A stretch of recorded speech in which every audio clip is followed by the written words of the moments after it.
여러분 어떻게 어려운 일이 있거나 또 혹은 문제가 생겼을 때 그걸 잘 견뎌내시는 성품을 가지고 계신지 모르겠어요. 한번 스스로 이 아침에 나는 어떤가, 나는 좀 잘 견디나, 그런 생각 한번 해보셨으면 합니다. 그래서 잘 견디시는 편이세요? 아니면 잘 못 견디세요? 근데 보편적으로 우리 한국 사람들은 이 견뎌내는 것, 참아내는 것, 이거 잘 못하는 것 같아요. 뭐 여러 가지 예를 들 수 있지만 외국 사람들이 우리나라 와서 제일 먼저 배우는 말이 빨리빨리 일하지 않습니까? 그래서 한국 사람들은 좀 어떻게 보면 압축 성장을 하다 보니까 필연적으로 발생한 우리 한국 사람들 인내력이 좀 부족한 것이 특징이 되지 않았나 생각을 하는데, 오늘 이 자리에 오신 우리 홀리클럽 회원분들께서는 그래도 잘 견뎌내시고 이겨내시는 분들이 아닐까. 제가 사실 어저께 좀 고민이, 걱정을 했어요. 어저께 자려고 누웠는데 오늘 폭설이 내린다고, 아침에 출근 시간에. 새벽기도 마치고 여기 오면 저희 동네에서 여기 대중교통으로는 시간 안에 올 수가 없어요.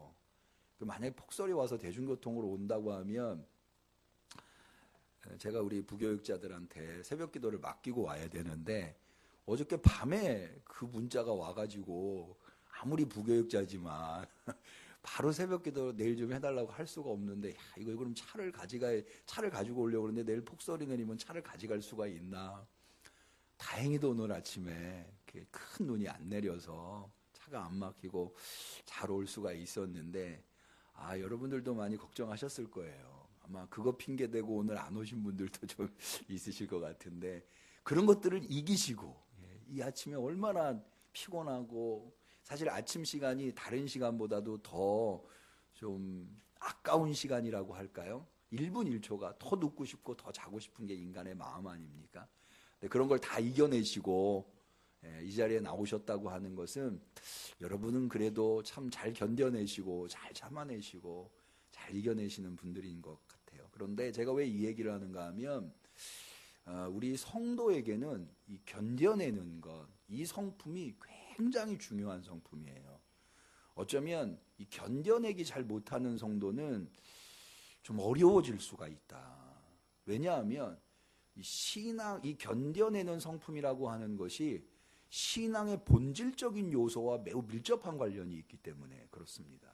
그러면 신앙의 본질이라고 할 때 우리가 뭐 여러 가지를 얘기할 수 있습니다만은, 우리가 왜 신앙생활을 합니까? 신앙의 본질이기도 하면서 신앙의 목적이기도 한데, 그것은 바로 하나님 나라에 들어가기 위해서 아닙니까? 이른바 구원받기 위해서고 구원을 완성하기 위해서인데, 이 하나님 나라를 이야기할 때 우리는 늘 이미와 아직이라고 하는 것 사이에 놓여 있기 때문에, 그러니까 예수님의 초림으로 말미암아 하나님의 나라가 이미 시작되었고, 예수님의 재림이 아직 오지 않아서 재림으로 완성되는데 아직은 하나님의 나라가 완성되지 않았다라고 하는 이미와 아직, 이것 사이에 우리가 놓여 있기 때문에, 그래서 이 신앙의 본질, 신앙이 시작되었고 아직 완성되지 않았기 때문에 완성될 때까지 견뎌내는 것, 이겨내는 것, 기다리는 것, 참아내는 것, 이거 잘 못하는 사람은 어쩌면 신앙을 이제 잃어버리고 구원에서 낙오될 수도 있다라고 하는 생각을 하게 됩니다. 그래서 신앙인들은 너나 할 것 없이 잘 견뎌내는 것이 소중하다. 근데 이 견뎌내는 신앙을 오늘날 우리만 하는 게 아니고요. 사실은 역사 속에 모든 그리스도인들은 다 이 견뎌내기를 해야 했습니다. 특별히 초대교회 성도들, 그러니까 예수님 시대조차도 예수님을 따르는 무리들조차도 이 견뎌내는 것, 참아내는 것, 이겨내는 것을 해야 했는데요. 오늘 우리 신권사님께서 말씀을 아주 잘 읽어주셨는데, 마치 선언하듯이 표어처럼 읽어주셨는데, 어떻게 아시고, 사실은 이 말씀이요, 내년에 저희 교회 표어입니다. 그러나 끝까지 견디는 자는 구원을 얻으리라. 우리가 내년 한 해 더 임시 예배 처소에 있다가 내후년 3월에 입당을 하거든요. 그래서 한 해 더 견디자. 라고 끝까지 견뎌야 뭐를 얻을 수 있다? 구원을 얻을 수 있다. 라고 하는 의미로 표현을 적었는데 표처럼 이렇게 읽어주셔서 너무 감사한데, 이 말씀을 예수님께서 하셨다는 거죠. 예수님을 따르는 제자들한테 끝까지 견뎌라. 그래야 구원을 얻을 수 있다라고 말씀하셨다는 거예요. 그러니까 이 견뎌내는 것, 참아내는 것, 인내하는 것, 이것은 예수님 시대로부터 오늘날 우리에게 이르기까지, 아니 예수님이 다시 오실 때까지, 지금이 교회력상 대강절이지 않습니까? 대강절이라고도 하고 강림절이라고도 하고 대림절 이렇게 얘기하기도 하는데, 예수님의 오심을 준비하는 기간, 그래서 성탄절 전 4주서부터, 그래서 교회력은요, 올해는 이제 12월 한 달이 조금 더 남아 있습니다만은 교회력에 의하면 이미 새해가 시작된 거예요. 대강절에서부터 대림절, 강림절에서부터 새해가 시작이 되거든요. 새로운 한 해가 시작이 되거든요.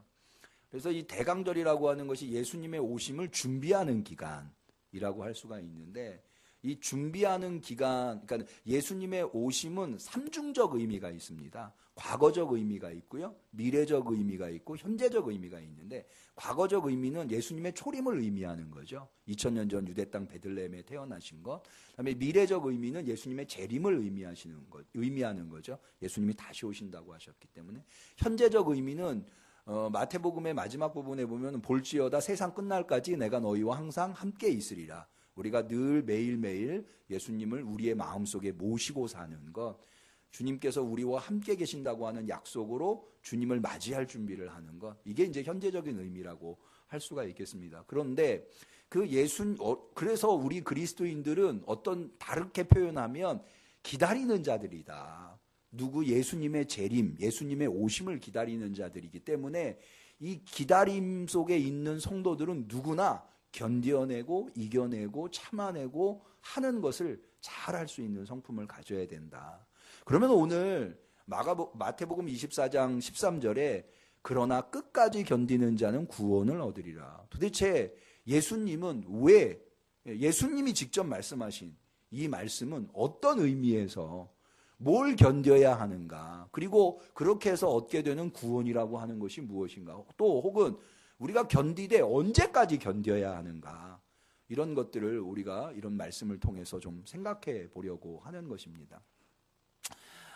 먼저 이 마태복음 24장 13절에 나와 있는 그러나 끝까지 견디는 자는 구원을 얻으리라 라고 하신 말씀의 의미를 알기 위해서는 이 마태복음 전체가 좀 어떻게 구성되어 있는가를 제가 늘 강조해 드리죠. 말씀의 본래의 의미를 그래도 알기 위해서는 말씀의 문맥을 늘 고려해야 한다. 최근에 한국 사회에서 문제가 됐었던 것 중에 신옥주라고 하는 교주, 낙토가 피지라고 해가지고 타작마당을 해가지고 거기서 알곡으로 판명된 사람들을 피지로, 낙토로 데려간다.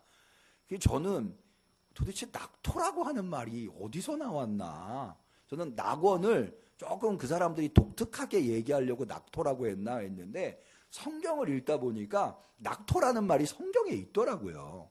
시편 106편에 한 번 나오고요, 예레미야서에서 2번, 딱 3번이 나와요. 낙토라고 하는 말이. 근데 그게 다 뭘 의미하는가? 그 문맥을 보면은요, 피지가 아니고요, 가나안 땅을 의미하더라고요. 하나님이 약속해 주신 젖과 꿀이 흐르는 가나안 땅, 거기가 낙토더라고요.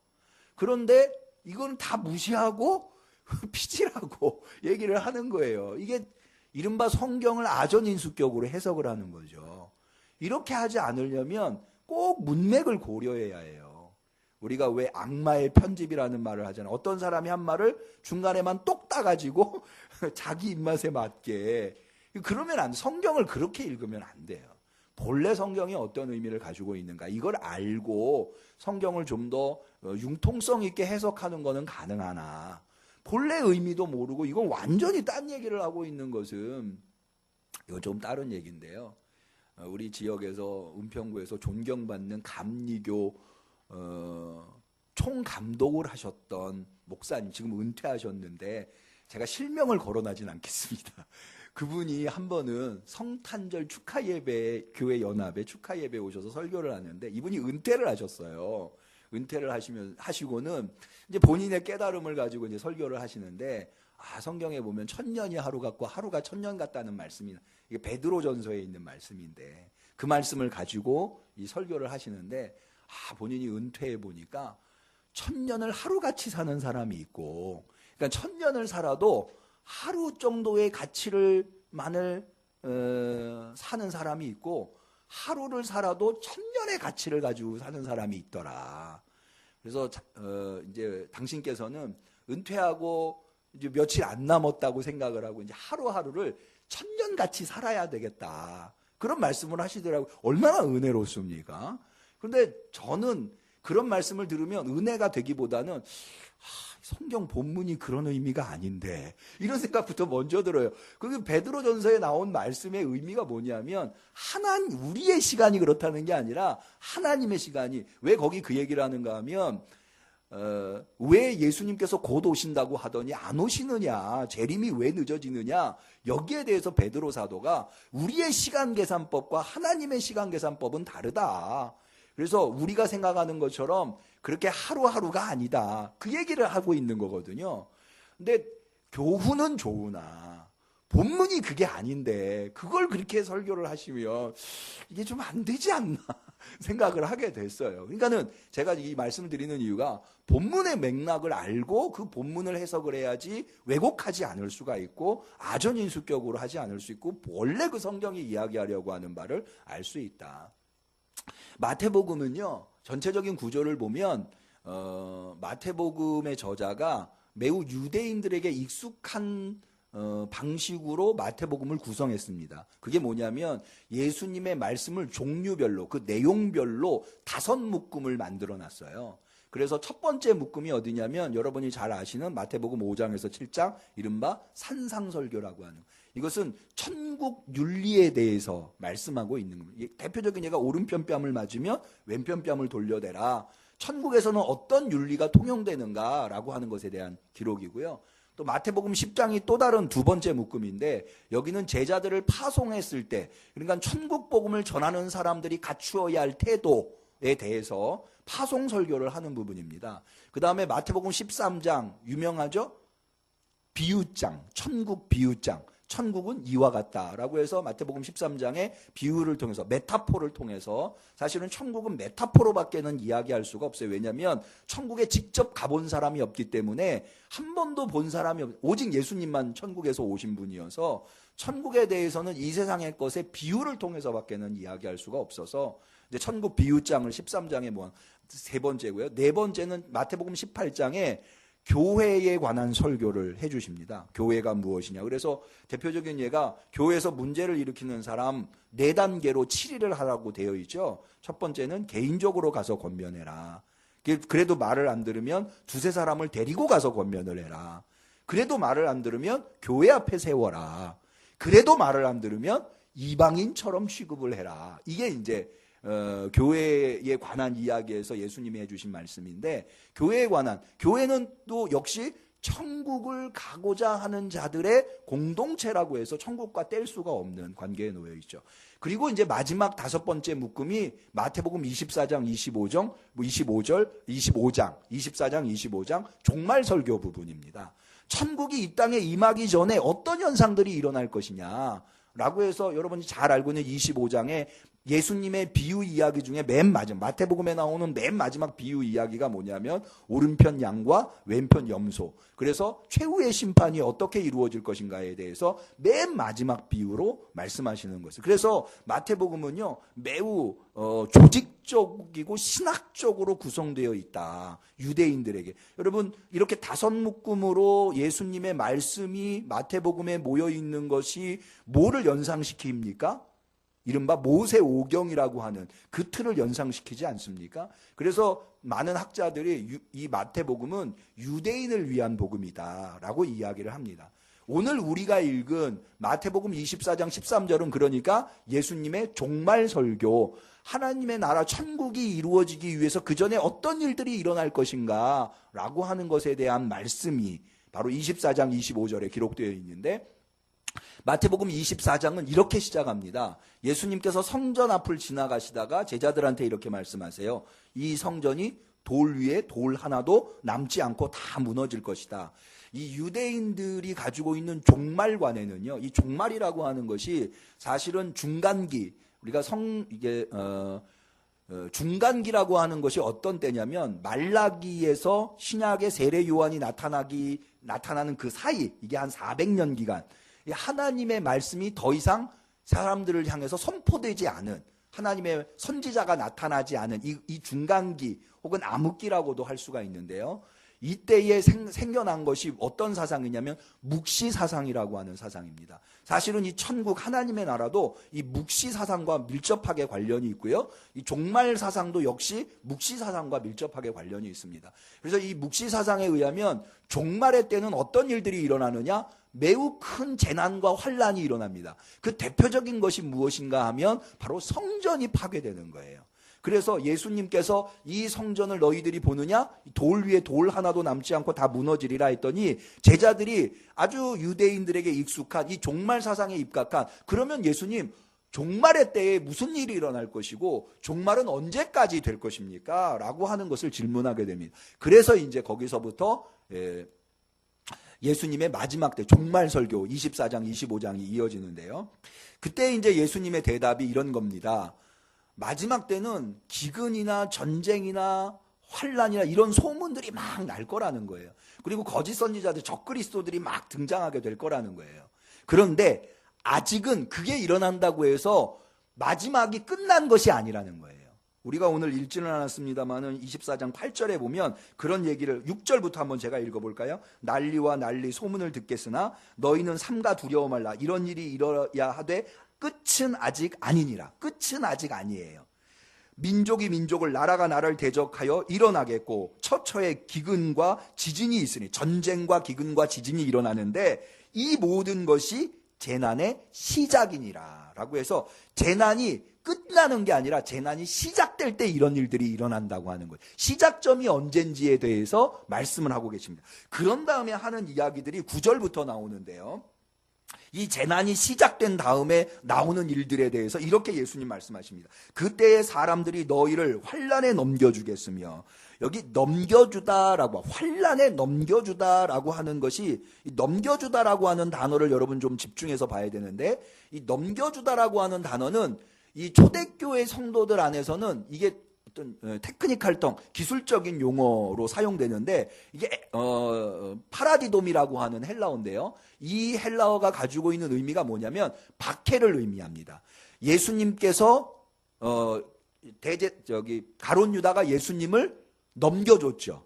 또 대제사장이 빌라도에게 예수님을 넘겨줬죠. 빌라도가 예수님을 십자가에 넘겨줬죠. 이 파라디돔이라고 하는 말은 이렇게 박해를 당하고 있는 것을 묘사하고 있는, 그래서 여기 지금 그때의 사람들이 너희를 환란에 넘겨주겠으며 라고 하는 말은 그리스도인들이 이 세상으로부터 엄청난 박해를 당하게 될 것이다 라고 하는 이야기예요.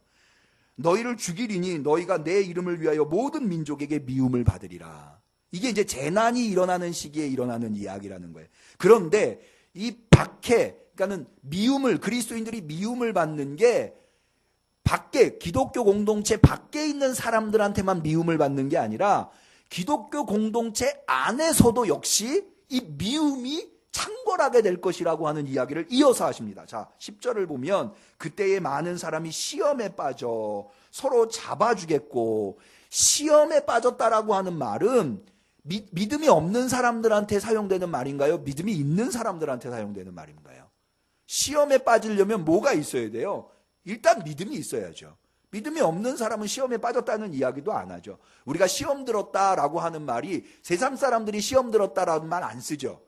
예. 되게 성도가 뭐 교회 안에서 누구 때문에 삐졌다거나 속상한 일이 있다거나 섭섭이가 들어오면 되게 이렇게, 그 사람은 시험 들었어, 이렇게 얘기를 하죠. 그러니까 여기 시험에 빠져라고 해서 서로 잡아주고, 이 잡아주고라고 하는 말이 조금 번역에 좀 아쉬운데 이 말도 헬라어는 파라디돔이에요. 그래서 넘겨주는 거예요.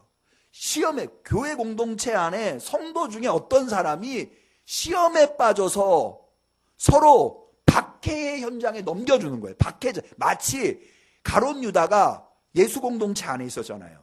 그랬는데 예수님을 대제사장에게 넘겨줬듯이 교회 공동체 안에 있는, 이건 뭘 얘기하냐면 여러분, 교회 공동체가 결속될 수 있는 근본적인 사상 두 가지가 있어요. 교회 공동체는 무엇으로도, 여러분, 세상 사람들을, 교회 공동체가 종말 공동체거든요. 왜 종말 공동체라고 하는가 하면 이 세상의 모든 공동체는요, 이 땅의 것을 추구합니다. 이 땅의 것. 근데 오로지 유일하게 교회 공동체만 하늘을 추구합니다. 그렇죠? 여러분들 교회도 다 하늘을 추구하시죠? 땅에 딛고 있지만 이걸 종말 공동체라고 해요. 종말을 지향하는 공동체, 종말을 준비하는 공동체. 그런데 이 땅에 있는 공동체들의 결속력은 뭐냐면 이익입니다. 이익. 여러분, 우리가 어떤 땅에 있는 공동체에 우리가 거기에 가려면 거기서 뭔가 얻을 게 있어야 돼요. 재미를 얻거나 돈을 얻거나 권력을 얻거나 내가 욕망하고 있는 것들이 거기 있어야 그 공동체가 결속되지, 내가 전혀 욕망하고 있지 않은 게 거기 있다면, 욕망하고 있는 게 거기 없다면 거기 들어갈 이유가 없는 거죠. 그런데 교회는 이 땅의 것이 아니기 때문에 이 땅의 욕망으로는, 이 땅의 필요로는 결속되지 않아요. 교회 공동체가 결속될 수 있는 두 가지 근거가 사도행전에 나오는데, 그 첫 번째가 뭐냐면 부활신앙이에요. 부활이라고 하는 신앙으로 말미암아 교회 공동체는 결속되게 되어 있어요. 종말을 지향하고 있기 때문에. 그래서 여러분, 그 바나바, 사도행전 2장인가요? 거기 보시면 바나바를 이야기할 때 사람들이 거기 뭐라고 묘사되어 있는가 하면, 사도들이 부활에 대해서 설교를 하니까 거기에 많은 은혜를 받고 자신들이 가지고 있는 재산을 사도들의 발 앞에 내려놨다. 그 대표적인 인물이 누구냐면, 가장 모범적인 인물이 바나바였고, 부정적인 인물이 누구냐면 아나니아와 삽비라예요. 사실 아나니아와 삽비라가 사도행전에서 즉사했지만 오늘날 아나니아와 삽비라 같은 사람이 우리 교회 성도 중에 있다면 감사패를 받아야죠. 공로패. 아니 도대체 누가 자기가 가진 재산을 다 팔아가지고, 물론 일부를 감춰뒀다 하더라도 이게 쉬운 신앙입니까? 이거 대단한 신앙이에요. 네. 그러니까 이게 가능했던 이유가 뭐냐면 그들에게 부활신앙이 있기, 이 땅이 전부가 아니니까. 그러니까 이 땅에서 소유하고 있는, 이 땅에 자기가 거기서 붙어서 살고 있는 그것을 아낌없이 내놓을 수 있는 거예요. 그게 부활신앙이거든요. 두 번째가 뭐냐 하면 사랑이에요. 사랑. 성도를 결속하는, 교회가 결속되는 근본에 사랑이 있다는 거죠. 그래서 교회가 결속되면서 무슨 일이 생겨나는가 하면, 아까 제가 말씀드린 대로 성도들마다 자기 것을 자기 것이라 하지 않고 사도들의 발 앞에 내려놓고 서로 필요에 따라 나누어 가졌다는 거잖아요. 그래서 누구도 굶주리지 않고 누구도 결핍되지 않았다고 하는 것 아닙니까? 이게 바로 사랑의 공동체. 그러니까 교회 안에 반드시 있어야 할 것 두 가지. 교회가 교회되도록 결속되는 게 두 가지인데, 하나가 부활신앙이고요, 또 하나가 사랑이에요. 이 두 가지가 결여되면, 그러면 그 공동체는 무너질 수밖에 없는 거예요. 그런데 여러분 보세요. 예수님이 마지막 때에 무슨 일이 일어난다고 했는가 하면, 성도 공동체, 교회 공동체 안에 있는 사람이 시험에 들어서 서로를 넘겨준다는 거예요. 박해의 자리로 이건 뭐예요? 사랑이 무너졌다는 얘기예요. 서로를 결속하고 있는 사랑이 무너졌다는 얘기예요. 그 다음에 그래서 10절에 보면은요, 시험에 빠져 서로 잡아주고 서로 미워하겠으며. 교회 공동체 안에 성도들끼리 결속하는 그 끈이, 가장 강력한 끈이 사랑이 와해되니까 서로 미워하게 된, 이게 교회 공동체의 해체를 가져오게 된. 그 다음에 어떤 일이는 11절에 보면 거짓 선지자가 많이 일어나 많은 사람을 미혹해 한다는 거예요. 이건 뭐예요? 부활신앙을 왜곡시키는 거예요. 그러니까 마귀는요, 여러분, 마귀가 마지막 시대에 공격을 하는데 마귀가 얼마나 지혜로운지 몰라요. 마귀는 자기가 뭘 타겟으로 삼아야, 뭘 타격해야 목적을 이루는지 정확하게 알아요. 그러니까 교회가 뭘로 결속되어 있다고요? 부활신앙과 사랑으로 결속되어 있는데, 무엇을 깨트려 놔야 교회 공동체가 와해되고 해체되는지를 아는 거예요.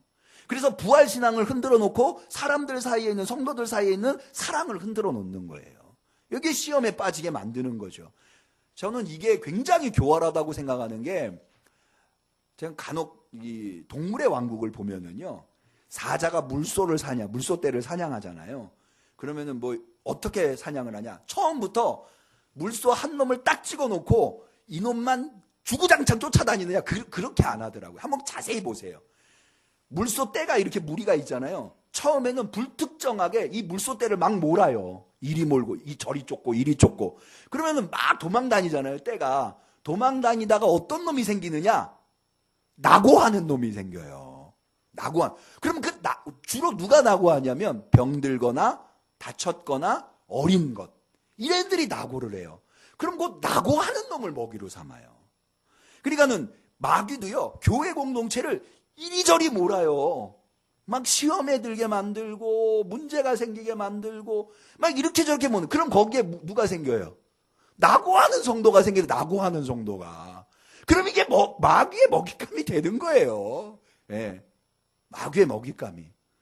사실은 예수님이 이 세상에 33년 동안 계시면서 아무것도 남기지 않았어요. 누구나 다 남기는 무덤조차, 유골조차 남기지 않으셨어요. 근데 예수님이 이 세상에 오셔서 33년 사역하시면서 유일하게 남긴 것 하나가 있어요. 그게 교회예요. 그럼 교회를 왜 남기셨을까? 사실은 이 교회와 구원과 매우 밀접한 관련이 있기 때문에. 그래서 마귀의 주 타겟은 늘 뭐냐면 교회예요, 교회. 그래서 교회에 어떤 결속력을 와해시켜야 교회가 무너지고 거기에서 마귀가 득세를 할 수 있는가를 정확하게 아는 거예요. 그래서 이 두 가지, 사랑을 와해시키고 부활신앙을 와해시키는 거예요. 그래서 12절에 보시면은요, 불법이 성함으로, 여기 이 불법이 성한다라는 말은 좀 번역이 아쉬운데, 불법이 거짓말하는 것, 또 살인하는 것, 이런 걸 불법이라고, 여기 얘기하는 불법은 그게 아니에요. 여기 불법은 뭐냐면 무법이에요. 법이 없는 것. 그럼 무슨 법이 없느냐? 사랑의 법이 없는 거예요. 여러분, 이 불법이라고 하는 말이 어디에 나오는가 하면 주여 주여 하는 자가 예수님 앞에 나오죠. 우리 예수님 뭐라고 하죠? 마태복음에 보면 내가 너를 도무지 알지 못한다. 그 다음에 불법을 행하는 자야, 내게서 떠나라. 아니, 주여 주여 하는 자가 뭔 불법을 행했어요? 사랑을 하지 않는 거예요. 여러분, 불법에는 두 종류의 불법이 있어요. 하지 말아야 할 것을 한 것이 불법이고요, 해야 할 것을 하지 않은 게 불법이에요. 우리나라는 국방의 의무가 있죠. 예. 국방의 의무를 하지 않으면 그게 뭐예요? 예, 제가 이게 법을 전공하신 분들 앞에서 법 얘기를 해서 죄송한데, 성경에서는 그래요. 성경에서는 불법이 두 종류. 예.